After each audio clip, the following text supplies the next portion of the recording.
मैंने कहा कि गरीब दलित इस नफरत का रिजेक्ट करें, कहें कि हमारे बच्चे नहीं शामिल होंगे इसमें, हमारे बच्चों को नशा पिला करके शामिल करवाओगे, नफरत का नशा पिला करके नहीं शामिल होने देंगे। हर गरीब कहें, चाहे वो किस भी जाति धर्म का हो, वो कहें कि हमारे गरीब को हम नहीं शामिल होने देंगे। पहले हिंसा को रोको ना। सरकार आपके हाथ में है, पुलिस आपके हाथ में है, संविधान पे शपथ लिए हो आप, आपकी जो जिम्मेदारी है वो करो। आप आरोप प्रत्यारोप लगाने से मतलब नहीं है। आप अपनी जिम्मेदारी से वंचित क्यों हो रहे हो? अगर जिम्मेदारी निभाना नहीं चाहते हो तो छोड़ो फिर।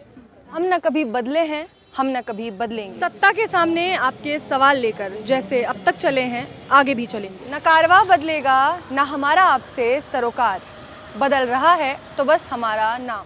आपका बहुजन टीवी अब से दी जनता लाइव, उसी जोशो खरोश और आपके विश्वास के साथ, एक नई पहचान के साथ। अब से देखिए दी जनता लाइव। आज यहाँ से क्या संदेश दे रहे हैं सर वामपंथी, एकजुट होकर वामपंथी तमाम पार्टियाँ? हम आज संदेश दे रहे हैं कि समय आ चुका है देशवासियों का, मुख्य रूप से हमारे नौजवानों के लिए आज समय आ चुका है कि एक शपथ ले हमारी देश की रक्षा के लिए, इस संवैधानिक व्यवस्था की रक्षा के लिए, जो इस सरकार के संरक्षण में इसको जानबूझकर इसको बिगाड़ा जा रहा है, इसको बर्बाद किया जा रहा है हमारी संवैधानिक व्यवस्था को।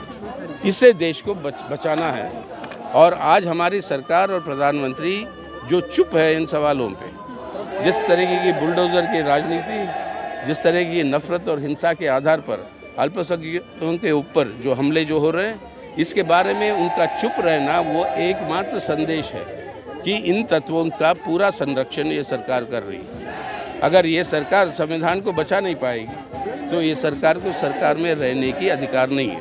सर प्रधानमंत्री चुप है, लेकिन उनके तमाम जो नेता हैं वो लगातार बयानबाजी करते रहते हैं जिससे सामाजिक उन्माद को फैलाया जा सके। वही अब प्रधानमंत्री का चुप होने का मतलब क्या है? मन की बात कह देते हैं। राज्यों को ये कह रहे हैं कि भाई आप पेट्रोल के ऊपर टैक्स घटाओ, जबकि वो खुद लूट बैठे हैं 3 सालों में। इस महामारी के समय 3 सालों में 8 लाख करोड़ रुपए से ज़्यादा उन्होंने जुटाया केंद्रीय टैक्सों से, वो नहीं घटाएंगे।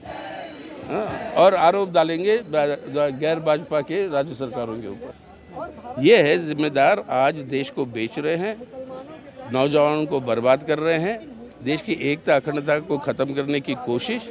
और ये माइनॉरिटीज़ के ऊपर जो हमला जो हो रहा है ये साजिश है सबसे गंदी वोट बैंक पॉलिटिक्स की। सांप्रदायिक ध्रुवीकरण के आधार पर वो वोट बैंक को अपना मजबूत करना चाहते हैं इस नफरत के आधार पर। सर रोहिंग्या और बांग्लादेशी बताया जा रहा है जिनके घर तोड़े जा रहे हैं, उनको कहकर तोड़ा जा रहा है कि पत्थरों में बदलते हैं। पहले हिंसा को रोको ना।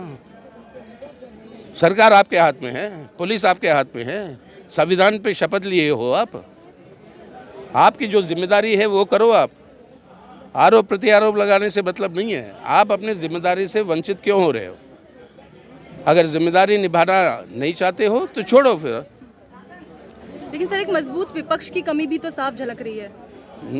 आएगी, विपक्ष आएगी, विपक्ष जनता बनाएगी जन आंदोलनों से, और वो विपक्ष आएगी। हाँ। जिग्नेश मेवानी को एक ट्वीट के लिए अरेस्ट कर लिया जाता है, लेकिन साक्षी महाराज जब कहते हैं कि तलवार और हथियार घर में रखने हैं, पुलिस पर भरोसा नहीं करना है, उन पर कोई कार्रवाई नहीं होती। बिल्कुल यही बात साबित करती है जो हम कह रहे हैं कि संरक्षण है सरकार की इन तत्वों के ऊपर जो आज हिंसा और नफरत के आधार पर अपनी सांप्रदायिक ध्रुवीकरण को तेज कर रहे हैं। और उसका मकसद ये है कि वो एकमात्र तरीका है उनको सत्ता में रहने का, लोगों को एक दूसरे के ऊपर हमला करवाओ, वो हिंसा के आधार पर नफरत फैलाकर वो जो है अपनी राज सत्ता को हासिल करने की कोशिश में इस तरह की भेदभाव होती है। जो उनके खिलाफ है वो देशद्रोही है, जो खुलेआम ऐलान करते हैं हिंसा के लिए, और वो हिंसा के साथ साथ तलवारों के साथ हथियारों के साथ वो जो करते हैं, उन सब के लिए खुला मैदान है कि वो अपने प्रचार करें। ये साफ है कि सरकार के संरक्षण में हो रहा है ये सब। सर एक मजबूत विपक्ष बनाने के लिए आप लोग क्या कुछ तैयारियां कर रहे हैं? जन आंदोलन, वो एक ही है, एकमात्र हथियार औजार जो एक मजबूत विपक्ष बनाए। जहांगीरपुरी में गरीब जो वाल्मीकि युवा हैं, उन्होंने बोला है कि भाई हम तो मंदिर को ही नहीं, हम तो मस्जिद को भी बचाएंगे, हम नहीं ढाने देंगे, तो अच्छी बात है ना। ऐसी तो मैम फिर ये जो फेक पिक्चर्स है कि ज़मीनी स्तर पर अगर देखें तो हिंदू मुस्लिम नहीं है, लेकिन सिर्फ मीडिया ये बात कहीं ना कहीं फैला रहा है कि हिंदू मुस्लिम एकजुट नहीं है और अलग अलग नज़र आ रहा है। देखिए, हिंदू मुस्लिम जाहिर सी बात है कि सारे गरीब हर तरह के इसके हैं, वो गरीब हैं, उनकी पहचान गरीबी की है। अब उस पहचान में जाहिर सी बात है कि वो मुस्लिम होंगे, हिंदू होंगे, हर तरह के चीज़ों को मानने वाले लोग होंगे, सिख होंगे, कहीं ईसाई होंगे, लेकिन इनको बांटने का काम कौन कर रहा है? जो अमित शाह भाषण में मुस्लिम को बांग्लादेशी और दीमक बताता है, उसी से तो ये इंस्ट्रक्शन आ रहा है ना। उसी से तो नीचे ये जो है ये जुलूस में भी इनको बांग्लादेशी और रोहिंगा और क्या क्या बोल रहे हैं। इसी से तो एमसीडी को लग रहा है कि मैं बांग्लादेशी और रोहिंगा बोल करके मैं बुलडोज कर दूंगा। आइडिया तो सिर्फ सीधा अमित शाह से आ रहा है, मोदी से आ रहा है। मोदी ने भी बांग्लादेशी कहा है देश के मुसलमान को, तो भाई बांग्ला भाषी मुसलमान को बांग्लादेशी कहना, रोहिंगा जो सबसे गरीब, सबसे उत्पीड़ित हमारे पूरे साउथ एशिया में शरणार्थी है, जिसके पास कोई देश नहीं है, वो बेचारा कुछ हजार मुट्ठी भर लोग जो हैं हमारे यहाँ है, तो उनको शरणार्थी समझ करके उल्टा आप उनको माने गाली का शब्द बना दे रहे हो उसकी पहचान को, और सारे मुसलमानों पे टाप रहे हो। तो इसमें हमको सबके पक्ष में बोलना होगा, देश का नागरिक बोले। जहांगीरपुरी के बाद अब शाहीन बाग में भी बुलडोजर चलने वाला है। यात्रा में होते हैं, लेकिन 14 अप्रैल को बाबा साहब की शोभा यात्रा निकलती है, उसमें तो कोई हिंसा दंगा नहीं होती। मैं वही कह रही दलित होते हैं सारे। आप मेरी बात नहीं समझ रहे हैं ना, आप मेरी बात का प्लीज़ उल्टा मतलब ना निकालें प्लीज़। हाँ, मैंने क्या कहा? मैंने ये नहीं कहा कि गरीब दलित ही शामिल हो।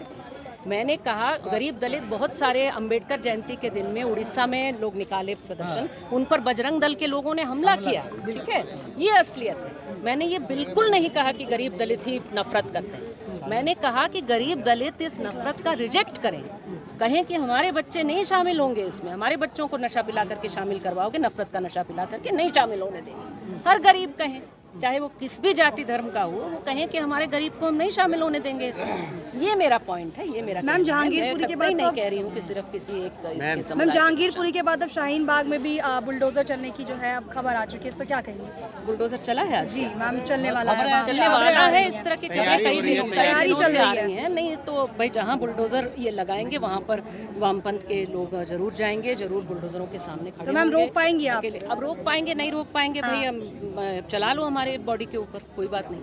अगर वैसा करना हो तो हम चला लो हमारे ऊपर, ठीक है, लेकिन हम खड़े होंगे, हम बिल्कुल इसका विरोध करेंगे। हम मानते हैं हर नागरिक को। इस तरह का माहौल है देश में, ऐसे में विपक्ष एकजुट क्यों नहीं हो रहा है? एक प्लेटफॉर्म पे क्यों नहीं आ रहा है? सब लोग विपक्ष पे बाद में बातचीत करिए, अभी रहने दीजिए विपक्ष वाली बात रहने दीजिए। मैं इतना बता दूं कि भाकपा माले बिहार में महागठबंधन के जो पार्टियां हैं, खास करके राजद है, हम लोग एक साथ इस पे बात किए हैं, वहाँ पर विरोध कर भी रहे हैं इसमें। वहाँ भी बुलडोजर चलने की बात हो रही है, चलने की कोशिश हो रही है, वहाँ विरोध हम लोग एक साथ कर रहे हैं। आने वाले समय में नेशनल लेवल पे कोई प्रोटेस्ट देख सकते हैं जिसमें विपक्ष के बड़े-बड़े नेता? अब वो मैं नहीं जानती, विपक्ष के बड़े नेताओं से वो आप जाके पूछिए। मैं अपने लिए, अपनी पार्टी के लिए बोल सकती हूँ, भाकपा माले के लिए, ठीक है। क्यों नहीं, हम तो हैं ही हैं। निमंत्रण क्यों? हम तो निमंत्रण दे रहे हैं, हम तो हैं ही जमीन पर विरोध करते हुए, हम तो सबको निमंत्रण दे रहे हैं कि आ जाओ।